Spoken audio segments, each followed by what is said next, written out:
Hello everyone, it's me Mishra sir. आज हम class 4 science chapter 30 natural disaster, Hindi में जिसको कहते हैं प्राकृतिक आपदा या विपत्ति।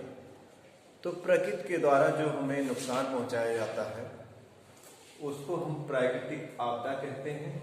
और ये किसी भी रूप में आ सकती है, किसी भी फॉर्म में आ सकती है, जैसे कि earthquake, volcanic eruption, flood, tsunami, drought. तो प्राकृतिक आपदाएं जो हैं संसार में, विश्व में या भारत में कहीं भी आपकी हैं। तो क्या क्या प्राकृतिक आपदाएं आपकी हैं?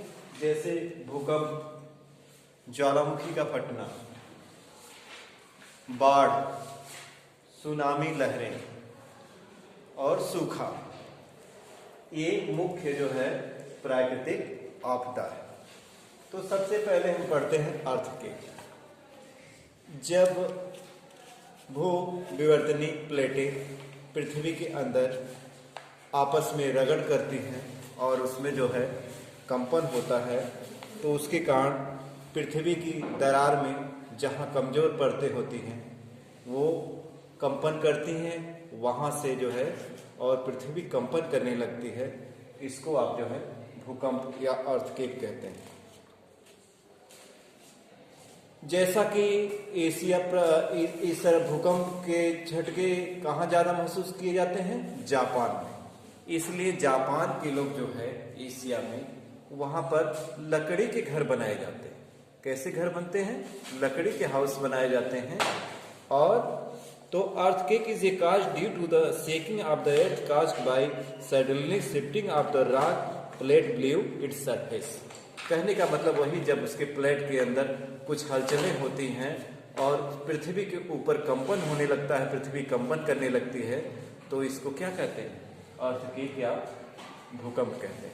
ओके स्टूडेंट, तो this plate moves very slowly and sometimes light each other, but sometimes this plate stuck together cannot move, so pressure build and up land shake violently leads an earthquake। करे कुछ आपस में प्लेटें घूमती हैं इसकी पृथ्वी के अंदर, घूमते हुए एक दूसरे को रगड़ती हैं। कभी कभी एक दूसरे में जब ये रगड़ नहीं करती हैं तो अचानक प्रेशर के साथ जो है ऊपर की तरफ उठती हैं, जिससे क्या पृथ्वी में कंपन होता है। यही क्या कहलाता है? भूकंप या अर्थक्वेक कहलाता है। ओके स्टूडेंट, तो जहां से सबसे पहले उठती हैं भूकंप की तरंगे, उसको कहते हैं क्या? AP centre. क्या कहते हैं? AP centre.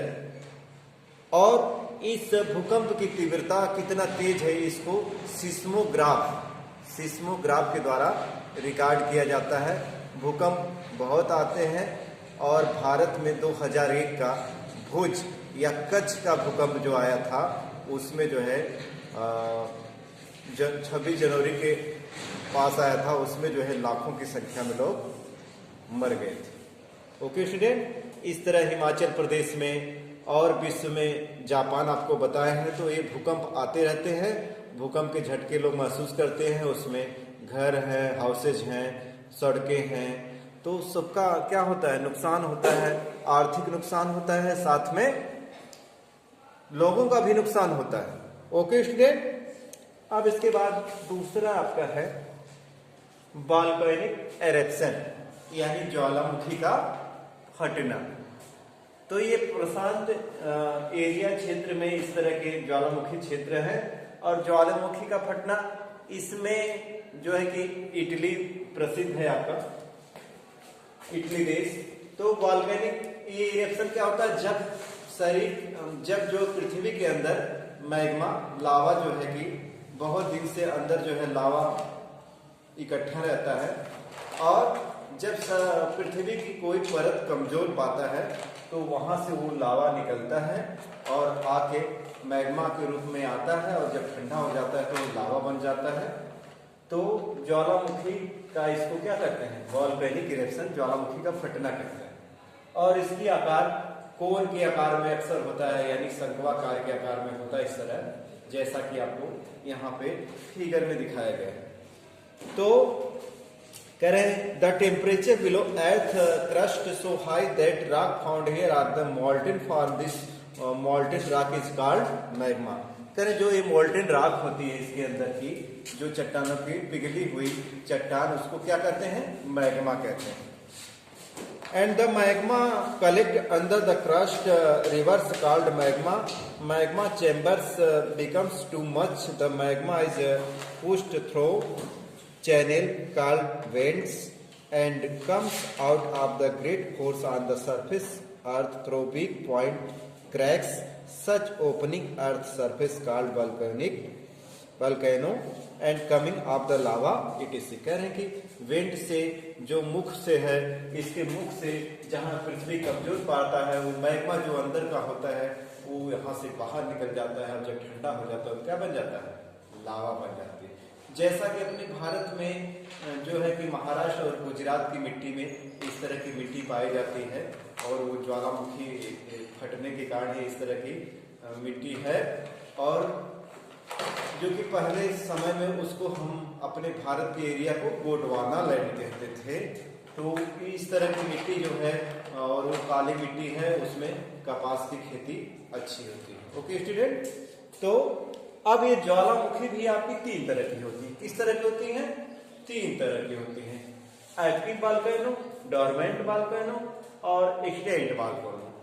तो एक्टिव वोल्केनो जो होता है सक्रिय ज्वालामुखी, इसमें हमेशा जो है निकलता रहता है, धुआं निकलता रहता है, उसमें से मैग्मा निकलता रहता है बाहर, तो ये हमेशा सक्रिय रहता है, धुआं उसमें से स्मोक दिखाई देता रहता है।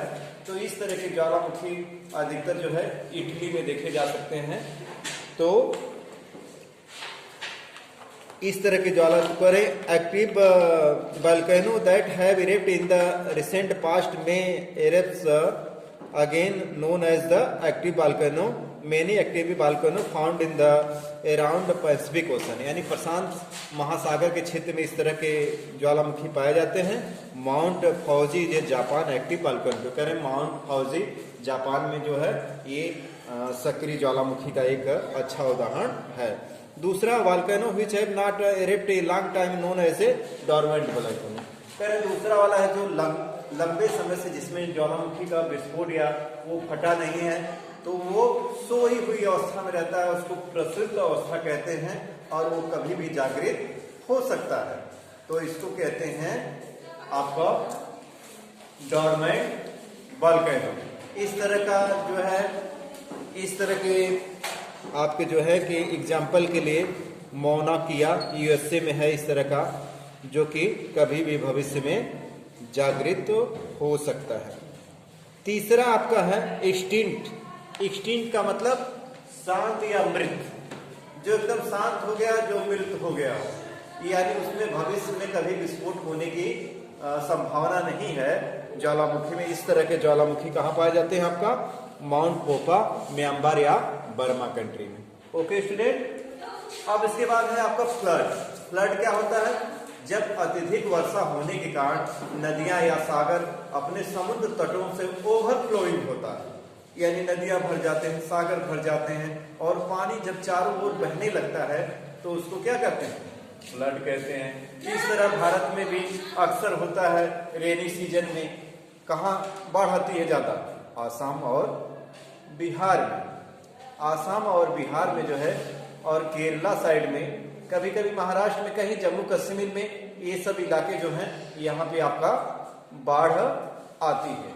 और यूपी के तराई क्षेत्रों में, नेपाल के तराई क्षेत्रों में और उत्तराखंड के भी तराई क्षेत्र जो है इसमें भी आपकी बाढ़ आती है। ओके स्टूडेंट, इस बाढ़ में क्या होते हैं, लोगों के घर बह जाते हैं, बहुत से घर में पानी डूबने से लोगों की सामान का नष्ट होता है, लोगों को जानवरों में परेशानी होती है। जब तक पानी फसलों को नुकसान होता है, तो ये बाढ़ आने से आपको इस तरह का ये भी एक प्राकृतिक आपदा है। ओके स्टूडेंट, इसके बाद T tsunami. Tsunami waves, tsunami waves बच्चों जब समुद्र में लहरें उठती हैं, ऊंची लहरें उठती हैं, उस तरह तो लहरें प्रतिदिन उठती हैं 2 बार, जिसको टाइड्स कहते हैं और हिंदी में उसको ज्वार भाटा कहते हैं। तो टाइड्स होता है 12-12 घंटे के चंद्रमा के गुरुत्वाकर्षण के कारण जो है ये टाइड्स आते रहते हैं समुद्रों में। लेकिन उसके अलावा जब वो समुद्री लहरें भूकंप का रूप ले ले, जैसे उसमें कंपन होने लगे और बहुत ऊंची ऊंची उठने लगे, आके अंदर से उठें और आके बाहर के किनारों पे बहुत दूर तक बहा कर ले जाएं, तो इस तरह की होती हैं सुनामी लहरें। और ऐसा जो है झटका आपका जो है 2004 में इंडोनेशिया, भारत में जो है मलेशिया होकर, श्रीलंका साइड में होकर तमिलनाडु तक इस तरह का 2004 में झटका महसूस किया गया। ओके स्टूडेंट, तो ये सुनामी लहरें हैं और ये आपका जो है ये एक जापानी शब्द है। सुनामी क्या है? जापानी शब्द। फ्लड में एक चीज और होता है बाढ़ में बच्चों, कहीं कहीं इसको साइक्लोन कहते हैं, कहीं टाइफून कहते हैं, कहीं हरिकेन कहते हैं। इसके तरह तरह के नाम हैं फ्लड में, जो चक्रवात यानी आंधी तूफान के साथ जो वर्षा होती है। ओके, कहीं इसको साइक्लोन कहते हैं, कहीं टाइफून कहते हैं, कहीं हरिकेन कहते हैं। ओके स्टूडेंट, अब इसके बाद है स्टूडेंट आपका है करें a tidal wave the carries amount water with the travel with the speed as the 800 kilometre hour tsunami waves moves like wall of the high as the 15 metre. करें जब 800 kilometre प्रति घंटा की रफ्तार से और 15 मीटर से भी ऊंची लहरें उठती हैं, तो इस तरह की लहरें क्या कहलाती हैं? Tsunami waves. ओके स्टूडेंट, अब tidal waves tsunami can not be control but timely alert can be solve. करें इसको हम रोक नहीं सकते हैं, लेकिन अलर्ट के द्वारा इसको क्या कर सकते हैं, जो है इसमें कुछ उसके नुकसान में कमी कर सकते हैं। अगला है आपका ड्राट। ड्राट का मतलब बच्चों सूखा। जब बारिश बहुत दिनों तक ना हो, जैसे डेजर्ट एरिया है आपका, रेगिस्तानी क्षेत्र है, वहां पे वर्षा नहीं होती है। तो जब वहां बरसात नहीं होती है तो वहां सूखे पड़ते हैं। अपने यूपी में बुंदेलखंड एरिया, महाराष्ट्र क्षेत्र में कुछ एरिया हैं जहां बारिश बहुत कम होती है, मध्य प्रदेश में भी कुछ बारिश कम होती है। तो जहां बारिश कम होती है वहां क्या पड़ जाता है? सूखा आ जाता है। वहां की फसलें भी नुकसान होती हैं, साथ में जो क्या होता है, साथ में जो है कि पानी पीने के लिए लोगों को उपलब्ध नहीं होता है। महाराष्ट्र है, दिल्ली है, आपका यहाँ पे पानी जो है गर्मी के सीजन में आपका पानी क्या होता है? सूख जाता, पानी बहुत अंदर चला जाता है, लोगों को पानी लाने के लिए दूर दूर तक जाना पड़ता है। ओके स्टूडेंट, अब है डिजास्टर मैनेजमेंट यानी आपदा प्रबंधन। जब ये नेचुरल आपदाएं हमारे ऊपर आए तो हमें उस समय क्या व्यवस्था करनी चाहिए, क्या क्या उपाय करके हम इन समस्याओं से बच सकते हैं। तो क्या क्या उपाय करना चाहिए? Rescue operation.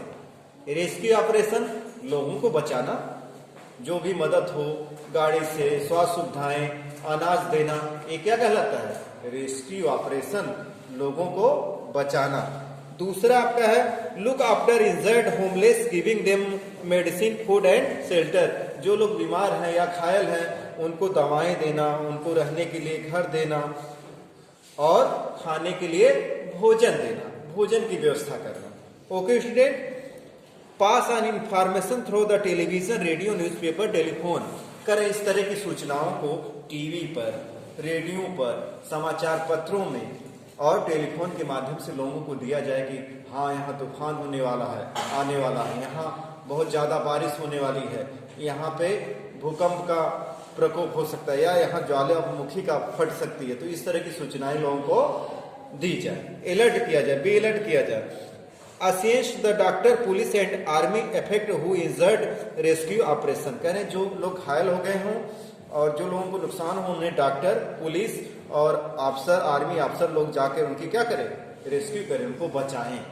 ओके स्टूडेंट, अब इसके लिए बहुत से संगठन भी बने हैं। इन द वर्ल्ड में बहुत संगठन बने हैं आपका, Red Cross Society, World Health Organization, United Nation Children Fund. ये बहुत सी संस्थाएं हैं जो इनके विकास के लिए क्या कर रही हैं? काम कर रहे हैं। Okay, thank you all of you.